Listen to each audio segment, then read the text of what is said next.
Says the latest interest rate cut could knock around £100 a month off mortgage payments for first-time buyers. Rachel Reeves was speaking after the Bank of England lowered the base rate to 3.75%, the lowest level in nearly 3 years. She says six cuts since the general election amount to the fastest pace of rate reductions in 17 years. The move follows falling inflation and slower wage growth, offering relief for borrowers but less so for savers. Australia's Prime Minister says new hate speech laws are coming after Sunday's deadly shooting at a Jewish festival in Bondi Beach. 15 people were killed when 2 gunmen opened fire on Hanukkah, prompting Anthony Albanese to promise tougher penalties for those spreading hate and radicalisation. The new laws will also include penalties for preachers and leaders who promote violence, a new federal offence of aggravated hate speech, and the introduction of hate as an aggravating factor in sentencing crimes for online threats and harassment. Mr Albanese admitted more could have been done to counter anti-Semitism, saying his responsibility now is to unite the nation, not deepen division. And Anthony Joshua will boast an almost 2-stone advantage over YouTuber-turned-boxer Jake Paul on Friday night. Former 2-time world heavyweight champion Joshua will face the American in a highly criticised professional bout across 8 3-minute rounds, with regulation-ounce gloves being used in that bout taking place in Miami. And those are the latest headlines. For now, more in an hour. For all the latest from GB News whilst you're on the go, get the GB News app. Scan the QR code now to download or visit gbnews.com/app.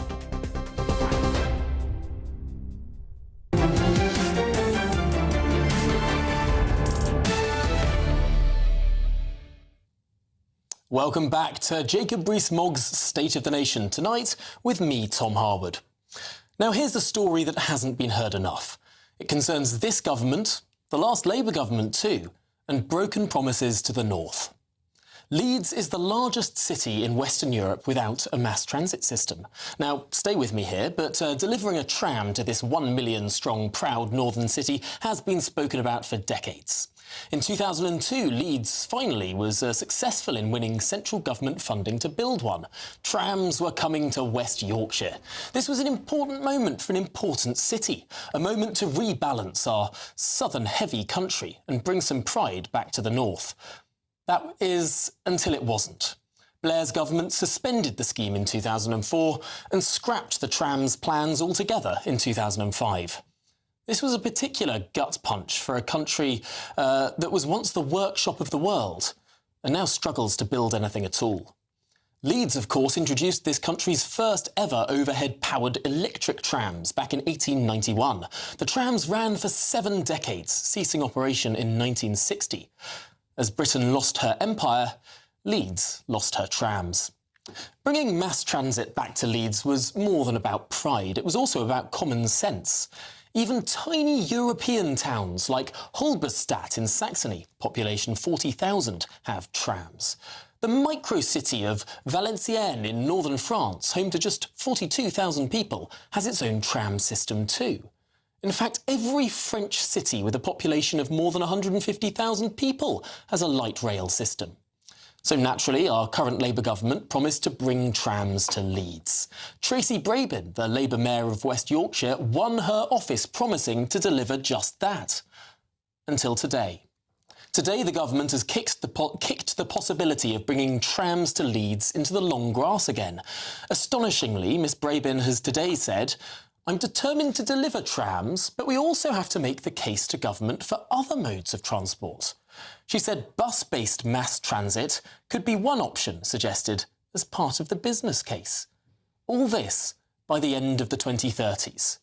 Yes, we've gone from trams in short order to buses in decades' time. Yet the government has today said it's willing to spend almost £1 billion a year on a European student exchange system. But when it comes to providing infrastructure for one of our largest cities, one of our most important northern cities, no, they'll have to wait for a decade and a half for slightly more regular bus routes. You really couldn't make it up. Well, as ever, let me know what you think. Go to gbnews.com/your say to have your say. But now I'm delighted to be joined by the head of data at Open Innovations and Leeds tram superfan, Tom Forth. Tom, this is a pretty dark day for Leeds. It's not a great day for us, no, especially not if you're thinking about one day taking a tram into work in the city centre, and also Bradford as well. So the proposed scheme was to connect Leeds right across to the west of Leeds, through the east of Bradford and into Bradford city centre. Why has it come to this? It seems like government after government try to promise this sort of infrastructure. And then, I mean, today we've heard about how much money the government's spending on all sorts of things. Now, people will debate how much they like the student exchange programme with Europe, but it's going to cost billions over the coming years.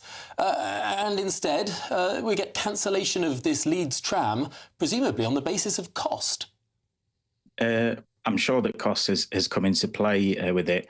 Hopefully, it's just a delay. The problem with the word delay, which is what's been used today, is that HS2 was delayed to Leeds twice, and then it was cancelled. And just to fill in the extra details on that intro, which was spot on from you, we also had a mass transit system cancelled in 2016. Under the Conservatives. And actually, this mass transit system was the sort of runners-up prize when HS2 was cancelled to Leeds. So we're quite well used in this city to having things delayed and delayed and delayed, then cancelled, then told that the next thing will be the prize that makes up for it, and then that thing to be cancelled as well. So, yes, not a great day for us. It's always a bit disconcerting. And I think in the longer term, the real worry is we're told that this is going to happen. It's just going to be late. But we have been told that something is going to happen and it's just going to be a bit late, probably 5 or 6 times in my lifetime. So far, we've had nothing. There's plenty of other schemes that are also we're waiting to hear on. I think we don't have much clarity on Northern Powerhouse Rail. That was a new railway line from Leeds via Bradford under the city to Manchester. That seems to have gone quite quiet since Liz Truss said she was bringing it back. So, yes, not a great day for us. We're not completely clear on what's happening. And, yes, definitely money was part of it. Exactly how related that is to the Erasmus Plus announcements, the numbers did seem very big to me. I should say I did an Erasmus exchange. And part of the exchange was I went to an engineering school in France and I learned how they build those trams for half the price and twice as fast. So I'm quite positive about the exchange schemes, but it's a big number, isn't it, that you just mentioned?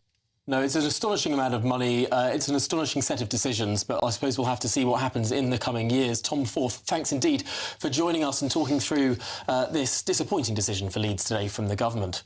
Well, I'm now joined by my most phlogistically prognosticating panel, again, Assistant Editor at The Spectator, Madeline Grant, and the trade unionist, Andy Twelves.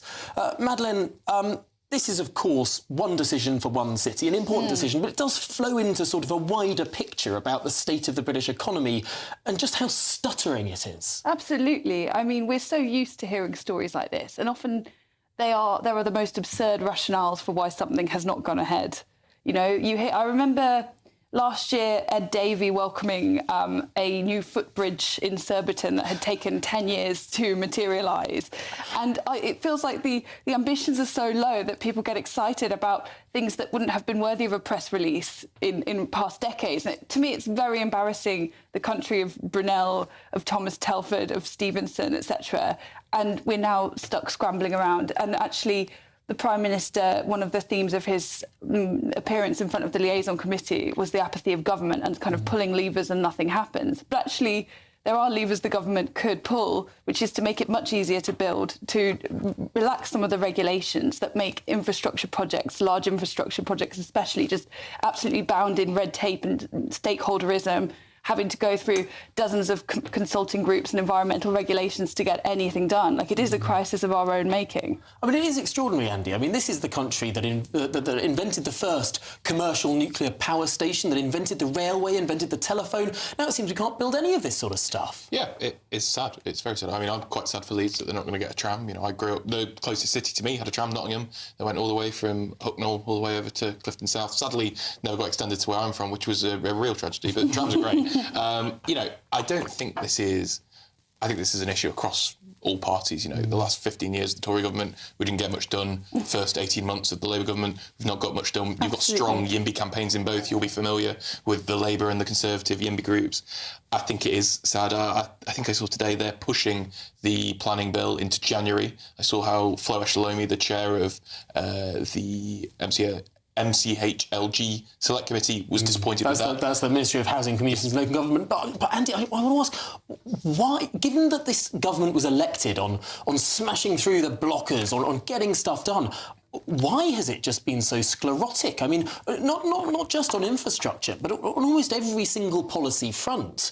This government just hasn't been doing much. Well, I think on some things they're on the apprenticeship levy, great reforms. On the Pride and Place funding, great funding for local communities like Leeds. Leeds will definitely get lots out of the Pride and Place funding. The Employment Rights Act, as it is now, massive changes to workers' rights, the biggest in a generation.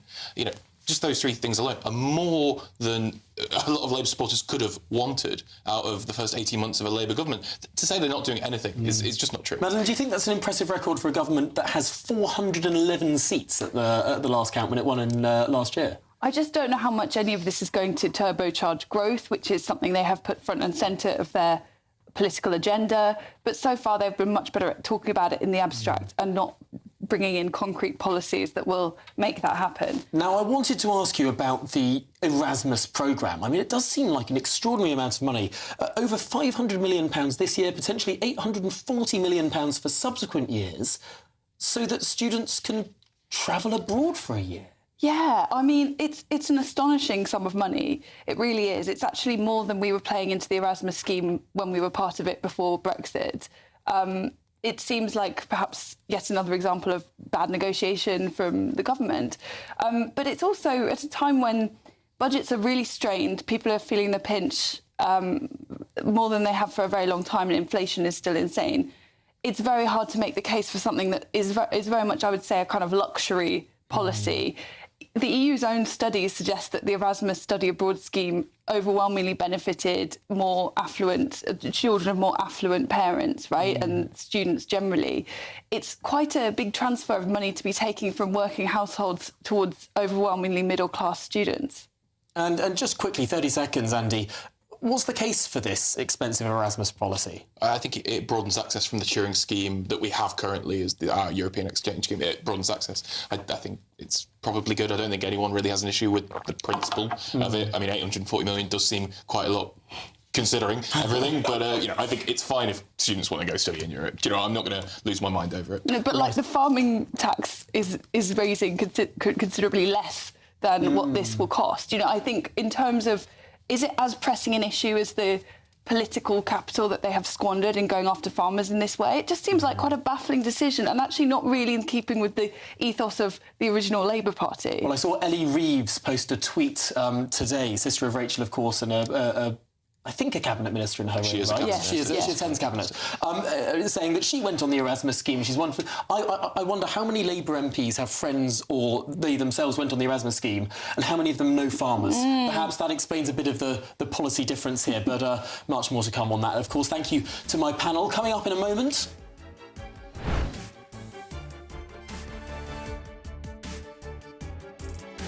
Announced its strategy to end violence against women and girls. But the Tories say Labour is ignoring the influx of migrants from cultures which don't treat women as equals. Are they right?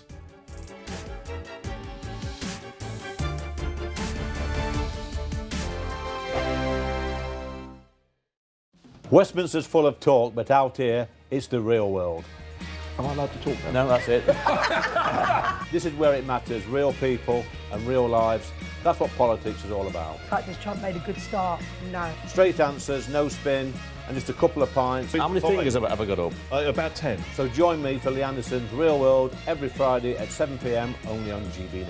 The People's Channel, Britain's news channel.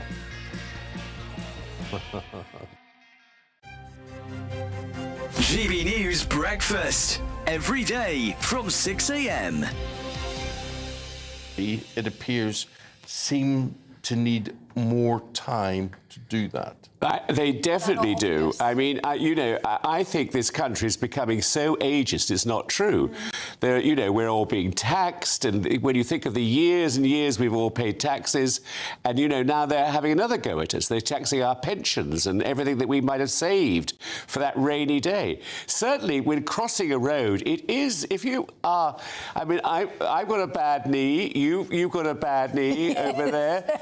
We have problems. You have a few problems, Eamon. About everything. Yeah, but when you get across the road, you're frightened. I'm frightened of falling, because I think that's one of the major things of old people. They're terrified. I've had 2 friends in the last fortnight fall very badly and they're in hospital. And then you suddenly get this beep, beep, beep, beep on a crossing, and you panic a bit, and the cars are coming, and bicycles are suddenly there. It's all... Are people generally not very patient then? Because if there's an old lady or an old man crossing the road in front of me, I'd always stop. No, it doesn't matter. It doesn't matter. And if you're in a wheelchair, they probably run you over more. I mean, it's a terrible situation. I mean, it's not so much pedestrian crossings, right? It's the ones where it's lights. When Christopher quite right says about the beep beep beep is so you have, and suddenly it says 10 seconds, 9 seconds. The countdown's stressful. Yeah, and can imagine it would be stressful for elderly people. trying to I have to trying to drag my leg across the road. GB News, the People's Channel.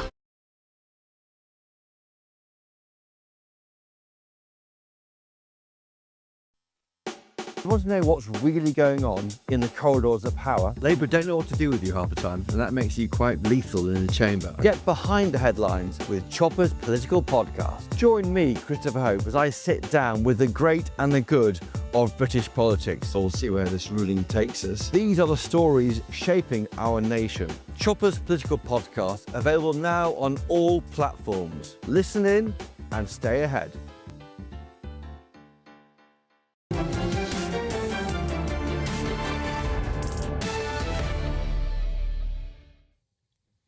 Welcome back. This is State of the Nation. Well, Jacob Rees-Mogg's State of the Nation, but tonight you're lumbered with me, Tom Harwood.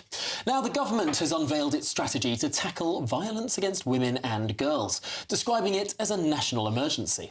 This is a real priority for the government and a real priority for me. I'm determined that we're going to halve violence against women and girls. Really difficult to do. I know that, they know that, but we are absolutely going to do this. Well, speaking to MPs, Minister Jess Phillips said this plan would use the full power of the state. We are committing to halve these horrific crimes within a decade, and today we publish the strategy that sets us on that journey. Firstly, preventing boys and men from ever becoming abusers in the first place. Secondly, bearing down on perpetrators so those who have offended do not do so again. And finally, supporting victims so that they get justice when they seek it and the closure that they deserve. Well, the Shadow Home Office Minister Katie Lamb responded, saying that mass migration from cultures that don't treat women as equals must be considered. Every country and culture in the world believes, as we do, that women are equal to men, with personal, bodily and sexual autonomy. And where people from those countries and cultures come here, this can be dangerous. Well, can the government's plan work if they don't first get on top of mass immigration? Joined now by my panel, Madeline Grant and Andy Twelves. Andy, clearly there's a lot to be lauded in the strategy, but the Tories seem to be focusing in on this issue of mass migration. I mean, Katie Lamb in her speech said that, for example, Afghans and Eritreans in this country are 20 times more likely to commit sexual crime against women and girls than native Brits. Sure, that might be the case. I think that I think it's not one single fix to this issue. Under the last Tory government, of which Katie Lamb was actually a special advisor, so I don't think she can really, talk too much about it. They let in the Boris wave, and those people are probably going to stay. They're probably going to have kids here. They're not going anywhere. It's a case of making sure that their children don't, build that culture that they came from in Eritrea, in Afghanistan, or from wherever they come, and they have this integration. I think this is part of the integration point that so many people talk about. We need to start, seeding British culture from the start in schools, and part of that is making sure that young men respect women. I don't think that this is the fix that's going to change misogyny completely, but I think it's one way to get there. Madeline? I just wonder the extent to which something like misogyny it's possible for the government to kind of stamp it out through intervention in schools. For example, that I think many of Andrew Tate's views are absolutely deplorable. He's extremely popular amongst young men. I suspect a lot of teenage boys, if they had a largely female teacher, sort of a group of female teachers saying to them, Andrew Tate is bad, you must not listen to him, it's not going to put them off. And I wish they would be put off. I don't want Andrew Tate to be a hero to young men, but I think they're overestimating what the state can do. And perhaps there's an element of thinking that the state can basically do things that we once thought were the preserve of parents. Like, I think it's much more down to role modelling of parents, and particularly fathers, many of whom are absent from children's lives, that is going to solve this. Yeah, Andy, I mean, 2 decades ago, I was an 11-year-old boy, and I have to say, at school, if a teacher would say something, very often a lot of teenage boys would want to do exactly the opposite. Well, that may be the case. I think with something like this, I think it is quite serious. I think, Madeline said about the role of parents. I don't think, children should be blamed and children should be disadvantaged because of their parents' actions. I think where the state can help them, I think this is genuinely helpful and it will be useful to young men and young women. I think the state should have that responsibility to step in because, children don't decide that their fathers... But will it work? That's the question. I think it will. I think a lot of, particularly those that come from families without, support, without mentors, without that kind of father figure, a lot of them latch on to community figures, whether it's, their Boy Scout leader, whether it's that primary school teacher or their secondary school teacher. They do latch on to kind of key figures in their childhood. And I think part of this will help with that. Yeah, and what I would say, though, is that I think the biggest way that you tackle violence against women and misogyny is throwing the book at them legally and through the criminal justice system. We were just talking about the Erasmus scheme before the break. I would say a much better use of that money would be to fund court sitting days so that people could see access to justice faster. But instead, the government has basically said we're going to suspend trial by jury. This is an avoidable own goal, that this is a political choice that they have made. And I'm not sure going full, adolescent style lecturing of young men is the real solution to this. It does seem strange because, yes, there of course is a problem, but there is a disproportionate problem, as Katie Lamb was pointing out today, with regard to certain cultures around the world that just don't treat women the same. I mean, when Iran had its Islamic revolution, they reduced the marriage age, I think, from 16 down to 9. There are child marriages in Afghanistan today of 9-year-old girls, and marital rape is, of course, legal. There was one Afghan migrant to Britain who had raped someone whose criminal defence in this country was he didn't understand what consent meant, or that there was age of consent in this country. When you have criminal barristers making these points in our courts, you've really got to think twice about this sort of stuff. Absolutely. I mean, the phrase that comes to my mind when I hear you describe that situation is suicidal empathy. This is completely insane. Why are we doing this to ourselves? We also need to have greater honesty and transparency about, yes, it's a problem of men, but we also need to look at per capita. Particular groups are disproportionately more likely to go on to commit violence against women. And yet the government has generally resisted great further publication of that kind of data. Perhaps because of what it might reveal and the questions that it would prompt. I think we have to be honest about the situation that we're facing in all areas, and it's maybe a problem of men across the spectrum. But if you look at the per capita, there are definite trends. And just very quickly, Andy, I mean, of course, Denmark does produce this sort of information. I think there has been in the Netherlands as well. Currently, the government in the United Kingdom does not publish comprehensive data on migrant crime. Should it?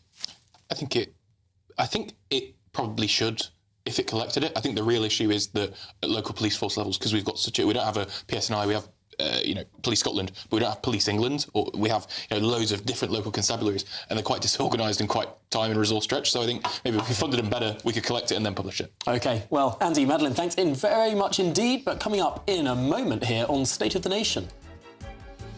Concerned about our phrases and actions which are creating an environment that's permissive for anti-Semitism. Anti-Semitism in Britain has surged since the 7th of October 2023, with the Heaton Park synagogue and Bondi Beach terror attacks exacerbating that fear here in the UK. One Labour MP is urging the Prime Minister to do more. He joins me next.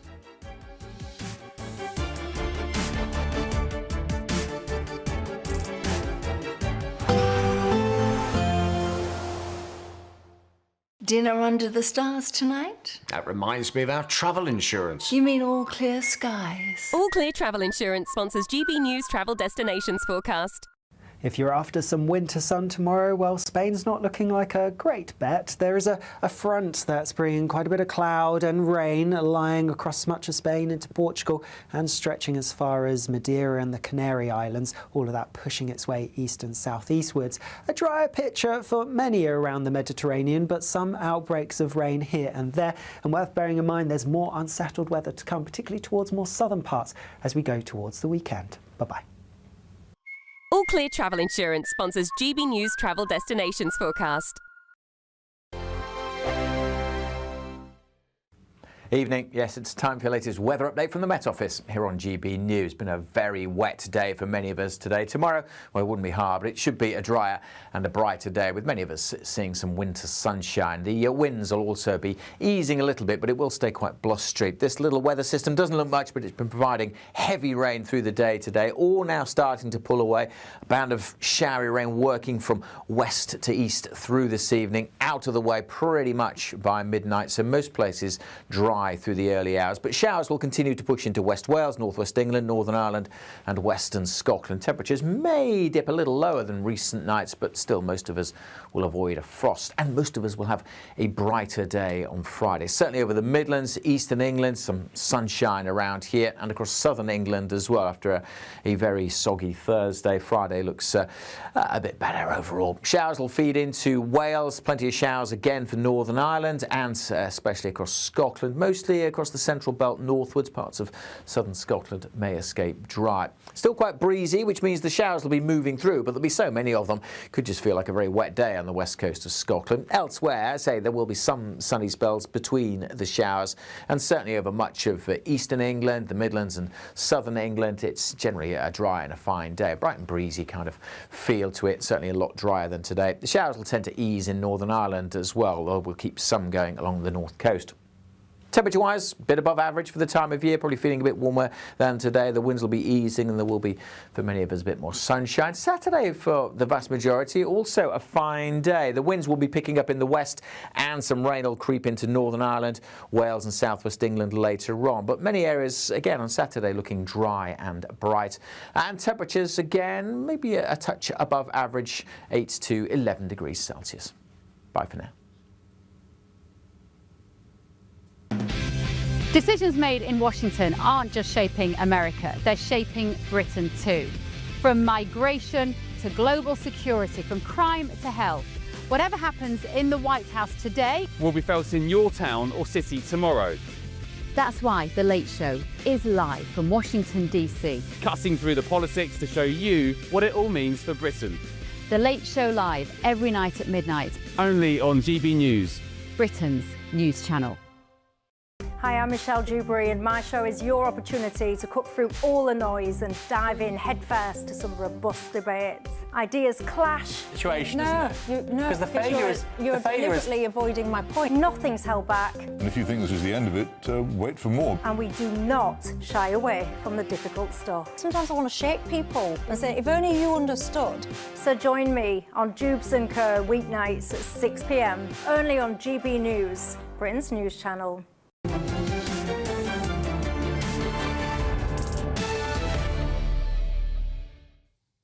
Good evening, happy Christmas, and welcome back to Jacob Rees-Mogg's State of the Nation, this evening with me, Tom Harwood. Now, in the wake of rising anti-Semitism, concerns for the safety of Britain's Jewish communities continues to grow. Anti-Semitic incidents in the UK have surged dramatically, rising by an astonishing 589% after the 7th of October 2023 compared to the previous year. Well, now, since the Bondi Beach attack in Australia and, of course, the Heaton Park synagogue terror attack in Manchester, police forces have committed to crack down on anti-Semitic chants at pro-Palestine marches. One of the voices pressing the government from within is the Labour MP for Leeds North East, Fabian Hamilton, who's written to the Prime Minister calling for stronger protection for Jewish institutions and greater support for community organisations. Well, Fabian Hamilton MP joins me now. Thank you very much for your time this evening. What specifically do you want the government to do here?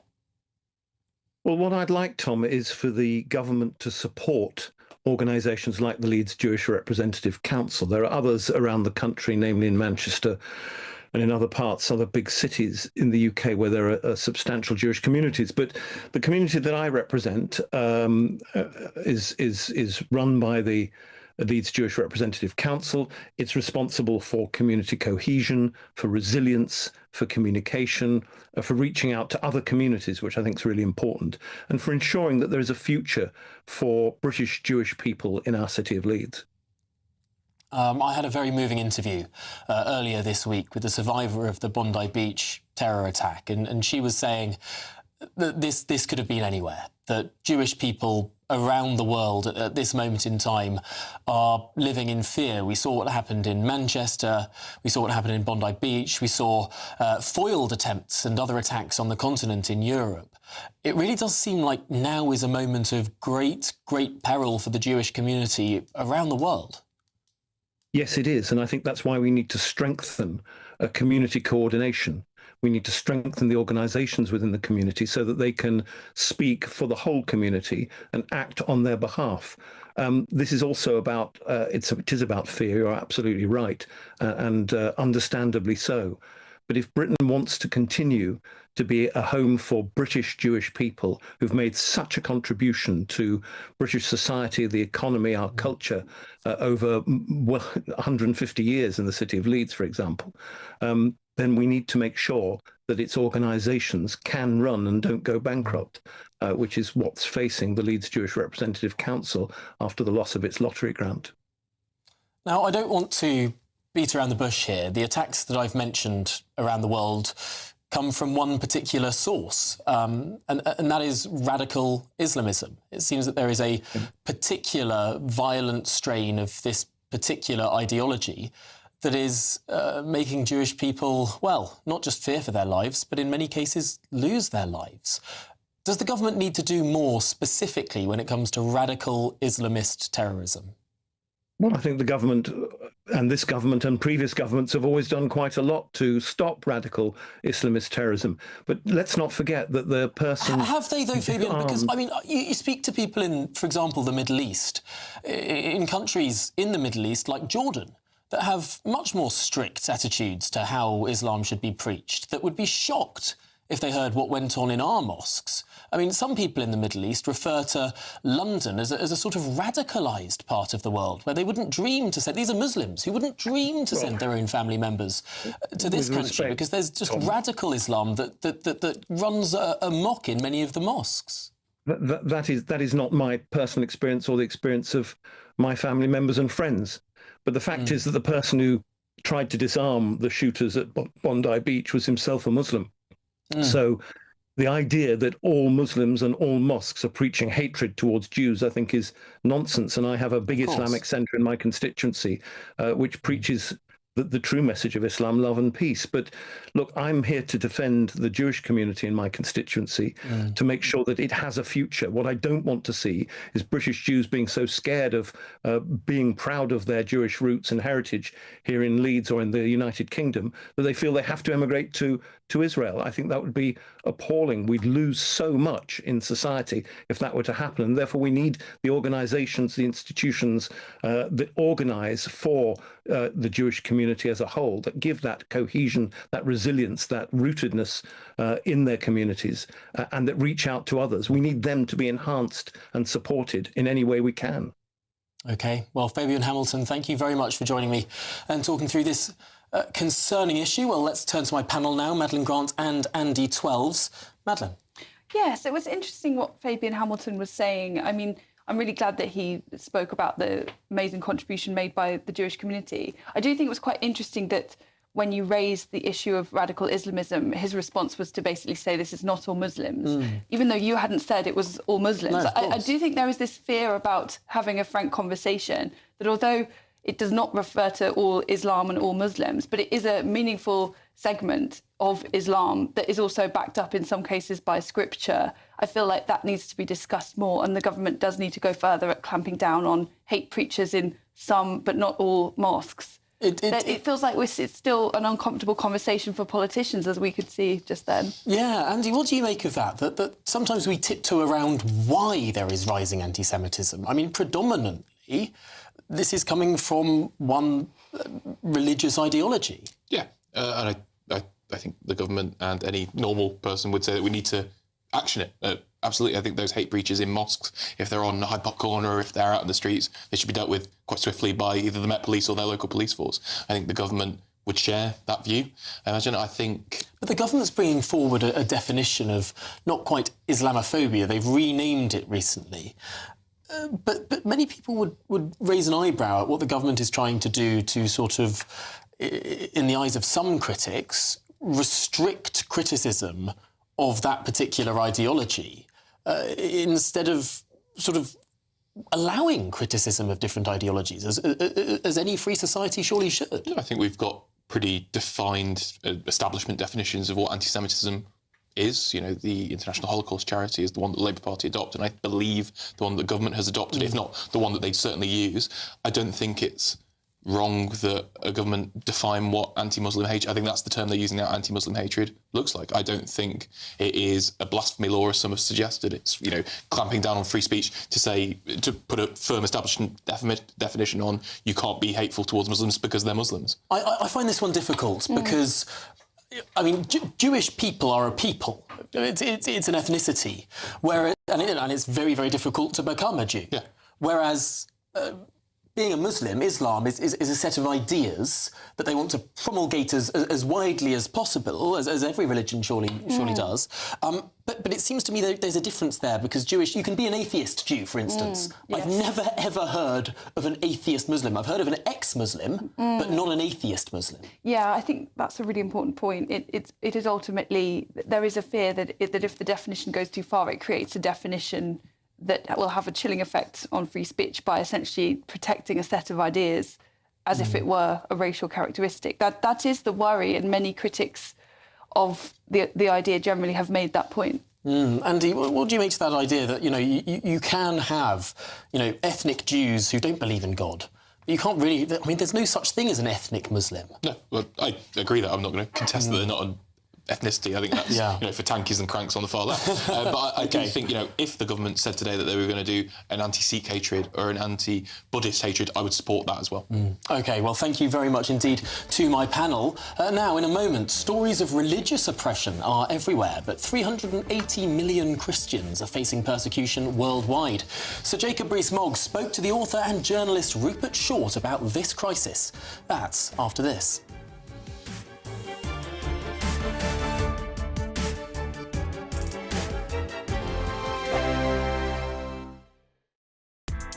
Join me, Nana Akwe, for an informative, interactive news programme with a difference. It's fun. No, you didn't say that, Dave. I'm so surprised. I think there's an element of truth to that. Join me from 3 p.m. every weekend, only on GBNews, Britain's news channel. Mornings don't have to be tiresome, especially if you have the right company. Wake up to news as it happens, opinion and debate, and of course, a little bit of entertainment too. Because when the kettle's on, we're on. That's Breakfast on GB News, a show worth waking up for. Every morning from 6 a.m. Only on the People's Channel, Britain's news channel. We'll spread the news, you spread the word. From the school run to the home run, watch a new show for all of Britain. He can say whatever he wants. A straight talking show where all voices are heard. And, you know, when are we going to stop talking about smashing the gangs and actually do it? With the stories that matter from every part of our country. There's a bit of a crash landing there for your Chancellor. Bold, fearless and standing up for you. That's me, Martin Daubney, 3 p.m. till 6 p.m, weekdays, here only on GB News. The People's Channel, Britain's news channel. Westminster's full of talk, but out here, it's the real world. Am I allowed to talk now? No, that's it. This is where it matters, real people and real lives. That's what politics is all about. In fact, has Trump made a good start? No. Straight answers, no spin, and just a couple of pints. How many fingers have I ever got up? About 10. So join me for Lee Anderson's Real World every Friday at 7 p.m, only on GB News. The People's Channel, Britain's news channel. You want to know what's really going on in the corridors of power? Labour don't know what to do with you half the time, and that makes you quite lethal in the chamber. Get behind the headlines with Chopper's Political Podcast. Join me, Christopher Hope, as I sit down with the great and the good of British politics. We'll see where this ruling takes us. These are the stories shaping our nation. Chopper's Political Podcast, available now on all platforms. Listen in and stay ahead. Britain deserves a newsroom that puts the facts and your voice first. Well, and that's what you get on GB News. Lively debates, lively conversation. And we're not afraid to hold power to account. And each other. So join me, Andrew Pearce. And me, Miriam Cates, for Britain's Newsroom, weekdays from 9:30 on GB News. At GB News, we love to hear from you, our loyal community. So drop us a line at gbnews.com/yoursay. There, you can talk to each other and also to the presenters live on air.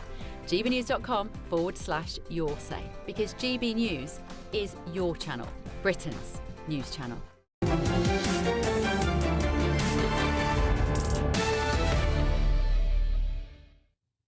Good evening, this is State of the Nation at 8:45. Now, in an age of global conflict, we're met with news of oppression and discrimination against religious groups on a daily basis. But do we hear enough about the global persecution of Christians? 380 million Christians lived with significant persecution or discrimination in 2024, and thousands are killed annually, with Nigeria, North Korea and several other countries reported as especially dangerous for the faith. Jacob Rees-Mogg spoke to the author and journalist Rupert Short about this important issue. Welcome to my very first GB News original, which I am doing with Rupert Short, who is a very distinguished academic, journalist, writer, philosopher. And we're going to be talking about religion, particularly persecution of Christians. And he is, I'm afraid, a bit of a guinea pig, as this is my first one. Rupert, thank you very much for joining me. Thank you. I thought we might start with your wonderful book, The Eclipse of Christianity, which you wrote, which fascinated me because you're both very worried about Christianity, but also quite optimistic. I wonder if you could explain a bit about both your optimism and what you think has gone wrong. Yes, you put your finger on it. The book pivots on a paradox. Christianity in the world as a whole is not in eclipse. Like Islam, it's growing pretty strongly. On the other hand, there is no doubt that in Christianity's heartlands in the Middle East and in Western Europe, which is my main focus, the eclipse is pretty clear, pretty far advanced. Of course, it is in the nature of eclipses to end, and so I'm not proclaiming the imminent death of Christianity, but the book does have the quality of a lament nonetheless. But I wanted to come on, as I mentioned at the beginning, to the Middle East, because it's where Christianity started, and yet the persecution is terrible. The Christian communities have been destroyed in many places, massacres have taken place, and inevitably Christians don't want to go back because they face death and torture. Yet the Western world doesn't seem to care that occasionally we get news stories about it, but very little. Why do you think that is? Yes, it's frightfully fashionable to be a persecuted something else. It is not fashionable to be a persecuted Christian. Many people, I think, would be astonished if I said that Christianity is by far the world's most persecuted faith. Not only the most persecuted, but probably more persecuted than all other faiths put together. My book came out in 2012, and I mentioned that during the previous generation or so, about 600,000 Christians, so a population about the size of Manchester, had left Egypt. These would be Coptic Christians for the most part. Or consider the fact that in a vast belt of the world, from Morocco to Pakistan, there is barely a country in which Christians can worship without harassment, and where conversion from Islam to Christianity would be extremely difficult. And when you bear in mind statistics like that, it can really reframe things, especially when you also consider that this is not by any means a problem confined to Muslim majority countries. Christians are very badly treated in India, where many have of lower caste backgrounds have converted to Christianity precisely through the gospel message that all are equal. They're very liberated by their Christian faith, but they suffer for it.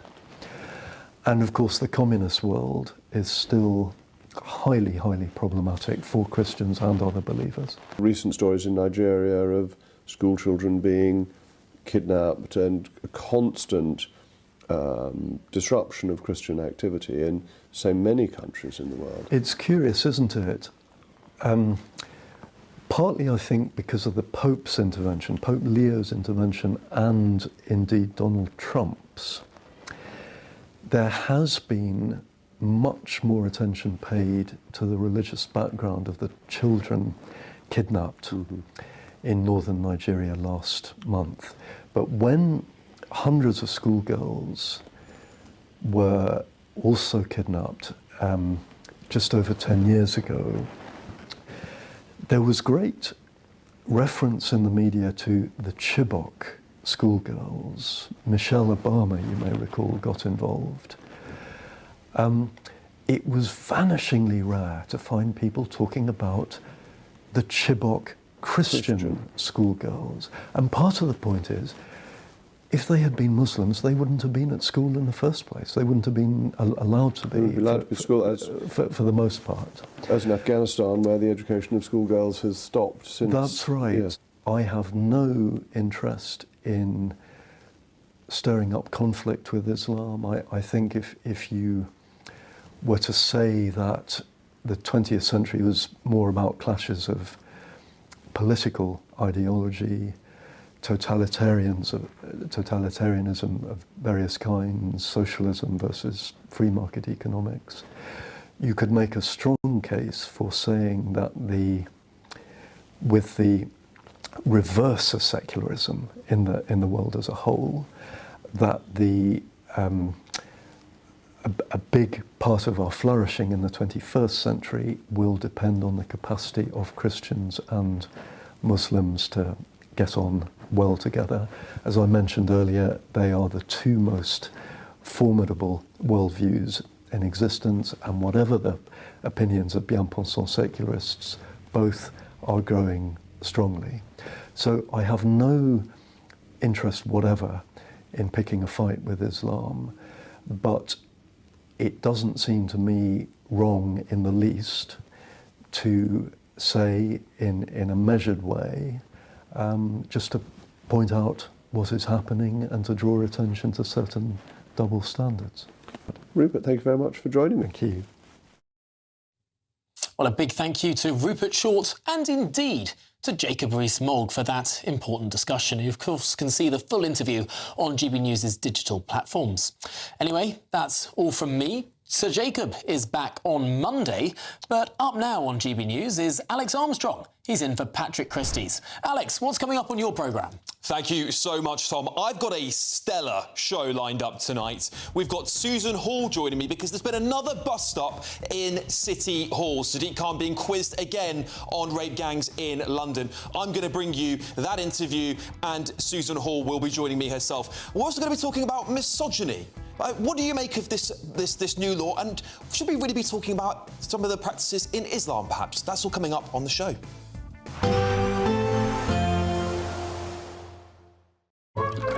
Warm and cosy, with a chance of zero visibility. Boxed Boilers sponsors the weather on GB News. Evening. Yes, it's time for your latest weather update from the Met Office here on GB News. Been a very wet day for many of us today. Tomorrow, well, it wouldn't be hard, but it should be a drier and a brighter day, with many of us seeing some winter sunshine. The winds will also be easing a little bit, but it will stay quite blustery. This little weather system doesn't look much, but it's been providing heavy rain through the day today, all now starting to pull away.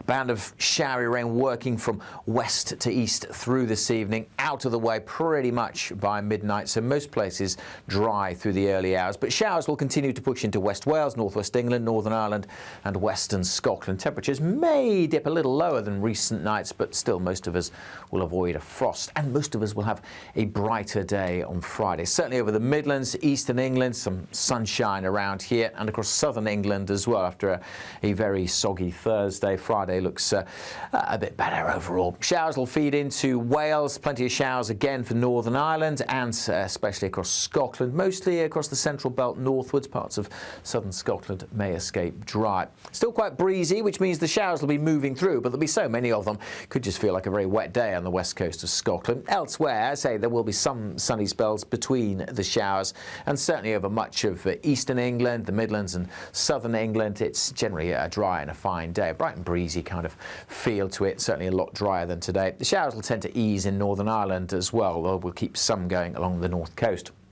Temperature-wise, a bit above average for the time of year, probably feeling a bit warmer than today. The winds will be easing and there will be, for many of us, a bit more sunshine. Saturday, for the vast majority, also a fine day. The winds will be picking up in the west and some rain will creep into Northern Ireland, Wales and southwest England later on. But many areas, again, on Saturday looking dry and bright.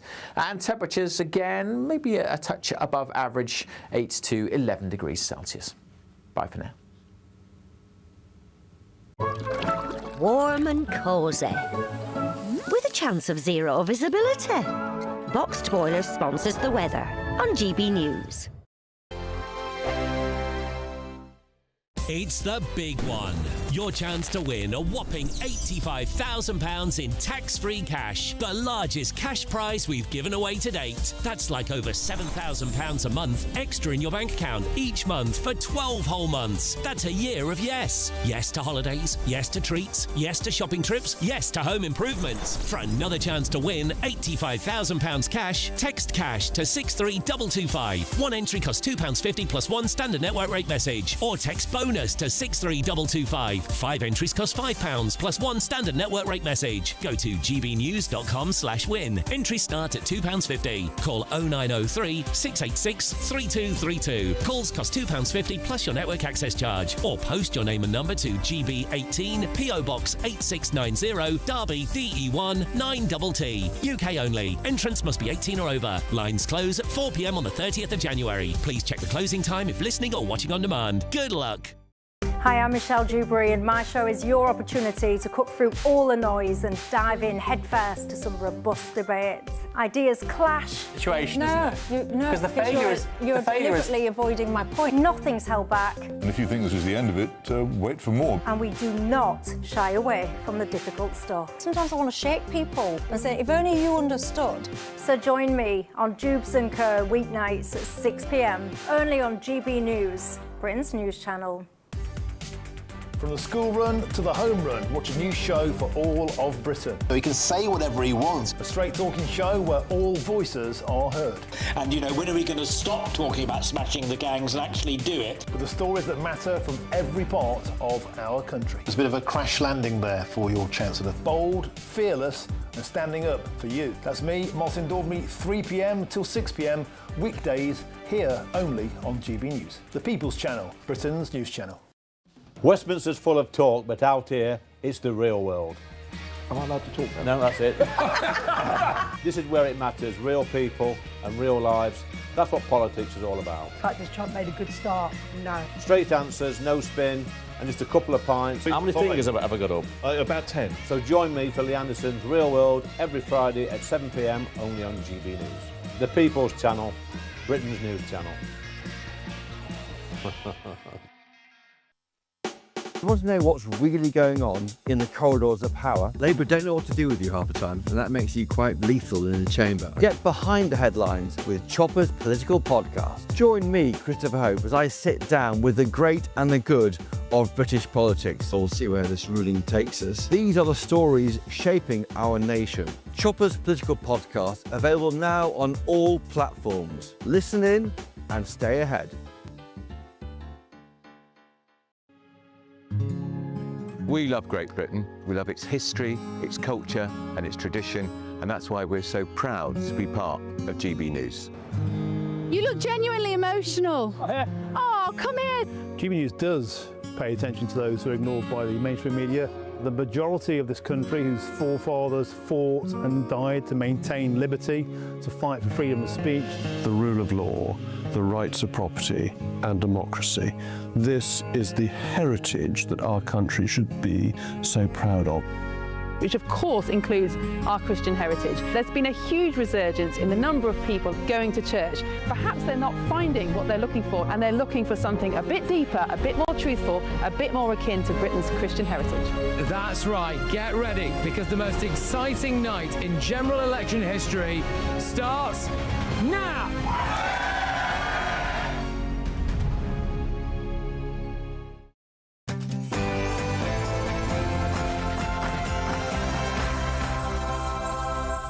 Good evening, it's 9 o'clock. I'm Alex Armstrong, standing in for Patrick Christie's. Tonight. Now, I'd like to go on to people that are victims of these rape gangs. That I will keep going on, and I will continue, Mr. Mayor, until something happens about this. You've made previous assertions that London does not have the same type of grooming gangs. Another explosive clash at City Hall. Sadiq Khan is under fire over rape gangs in London. Again, he's accused of denial, deflection and failing victims. But did the mayor tell the whole truth? This is a real priority for the government and a real priority for me. I'm determined that we're going to halve violence against women and girls. Well, Labour's announced misogyny re-education programmes for young boys, all while questionable Islamic teachings about women's rights are being preached in Britain. And this is a really exciting announcement today, Chris, because what we are talking about here, it's not only students at universities who are going to benefit from our accession to Erasmus Plus in 2027. Well, I'll tell you who won't be excited. You at home, who's footing the £8.75 billion bill for EU students to come and work and live in the UK. Is that why your taxes might have gone up?